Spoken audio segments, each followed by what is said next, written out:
Help support our coverage using Blueberry, the community that gives creators the ability to make money, get detailed audience measurements, and host their audio and video. Get 30 days to try out the service using promo code Blueberry004. That's BLUBRRY004. But anyway, I want to welcome Stefan Singerman. Did I pronounce it right or did I get it wrong? It's quite okay. Whoops. And you're with Sharvy. Yeah, that's right. Yeah, hello, good morning. Good morning. So tell us what you guys are doing here at CES. Give me the full pitch on Sharvy. Sure. We are just downstairs with the French Tech. So we're part of the startups which are here exposing. Yeah.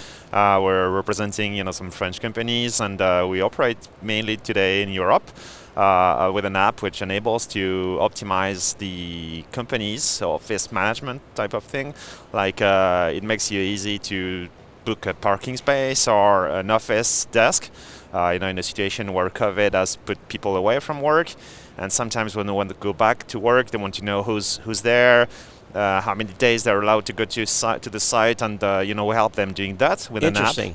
And so we are here to explore that and to show that and to demo it, and so that we can start to kick off the business in North America. I have a separate company where most employees have been out since the beginning of COVID. We started going back to the office a little bit once a week about a month and a half ago. Right. And, some of the employees are comfortable coming back and some aren't. We've made it flexible for them to do that. But I think my organization is small enough, I kind of keep track of, who's doing what, when, and where. Yeah. But if you're with a bigger, once you get above maybe 50 or 100 people, you're not going to know who's in the office, who isn't, who's been, co-working together and all that stuff. So that's correct. Is your app then providing some tracking then to who's been exposed to who or who's been co-working together? What is that dig into? You have two sides of seeing the app. There's the employee benefit, knowing that they are allowed to go to sites and they can organize themselves, and the other resources there, and it's clean, because they know, the company knows who's going to occupy the space. The space, yeah. And so there's the benefit from the employee standpoint, and there's the benefit from the employer standpoint, who knows who's on site today, and they can know which team is there. And they can organize, the size of the office as well. A lot of companies have been downsizing the number of square meters they need. Sure. And so here they need 30% less office space, and they can make sure when they go to site that it's the right people going there, depending on priorities as well of the business. Hey, Chris, you're still mic'd up. So are you saying that the app will actually help you determine what the new office size should be, or are you saying just because companies are downsizing, it just gives them a better way to manage that space? It gives you KPIs. You can monitor, you can view the number of office spaces that are being used in real time. I got and you. So you can determine whether you want to size down, size up, or do whatever. So you can take decisions basically based on figures. And people, the employees, they know exactly where they can go and where it's safe to go, and so it makes the life easier, for the employees. That's one thing that we're looking at is the office space I had prior COVID was sufficient, and now I feel like I'm just paying for a lot of empty space. Yeah. And when you're in a lease, just really nothing you can do until the lease period is up. But it's something that we'll be looking at, Mike. To say, okay, can we downsize? Can I go from 8,000 square feet down to 4,000? What's the impact going to be? How many rooms? So I could see where this would be very beneficial to see use cases so that you have an idea what to plan for as lease agreements come up. Correct, and as well at the same time, what we see, in companies using our app, today we have more than 50,000 people using the app in real time, and so what we see that companies are converting some spaces which were dedicated to, desk positions, their workstations, to collaboration spaces, so that they convert the way the office is seen and occupied, right? So that it's more attractive. Because you have to to know why you're going on site rather than working from home. That's right. And if you go on site, it's because you want to have some interactions with others. Yep. And it's why the app gives you an opportunity, even if you keep the same space, to organize it a little bit differently, so that you have more interaction and it's more fun, and you have more willingness to go on site rather than staying home. are you looking at adding anything in productivity standpoint? Because this is the thing I always worry about is when you're in the office, everybody can see each other. You kind of know what the productivity is, but when you're out, off site, you're out of sight, out of mind a little bit. You're still getting your tasks done, but you don't know if that productivity level is the same as it would have been if you were in the office. Maybe it's higher. It could be in that case. Are you guys looking at implementing anything in that regards?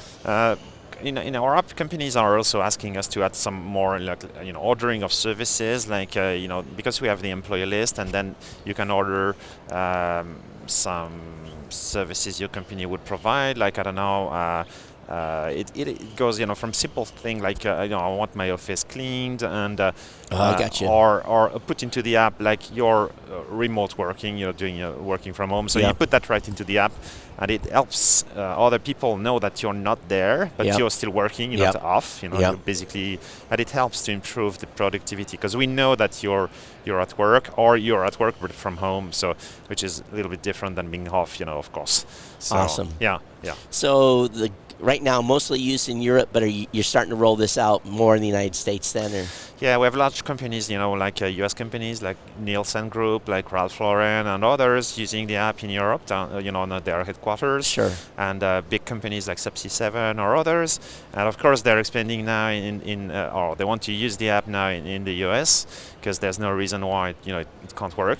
Sure. Basically, before we had no time to do it, but with the CES, it's a fantastic opportunity to discuss and to meet customers and prospects, and to show them the value of the app, and so that they discover and then they start using it. So that's why we're here, basically. Is your business model then based on an enterprise level with so many seats get to use the app, or what's the model? Kind of, yeah. It's a simple thing. It starts at $3 per resource manage, which is a desk, like a workstation, or it can be a car park space, because in some cities, where there's a lot of tension on car park, the cost of car park, is huge, and we just sell, basically $3 per, the number of resources managed per month, and that's where we start. And then there are some options, of course, depending on maybe you want to open the parking gate from your app rather than having a fob or whatever. Right. And so we have other options depending on what you want to put in place.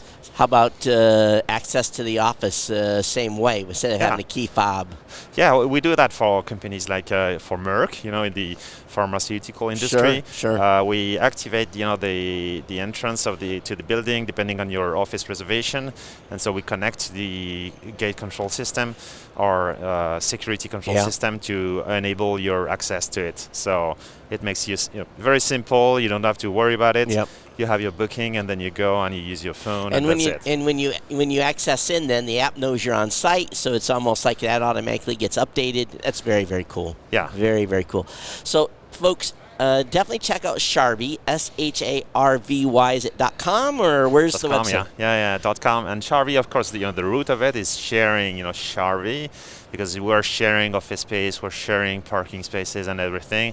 And so that's Sharvy.com. It's very easy. You can come and visit us as well, and we'll be more than happy to discuss and to present you the thing. Yeah. All right, outstanding. So for the folks at home, make sure you go to Sharvy.com and check out their website, and maybe this is a solution for your business. Thank you for being on. Thanks for hosting. Yeah, absolutely. TPN CES 2022 coverage is executive produced by Michelle Mendez.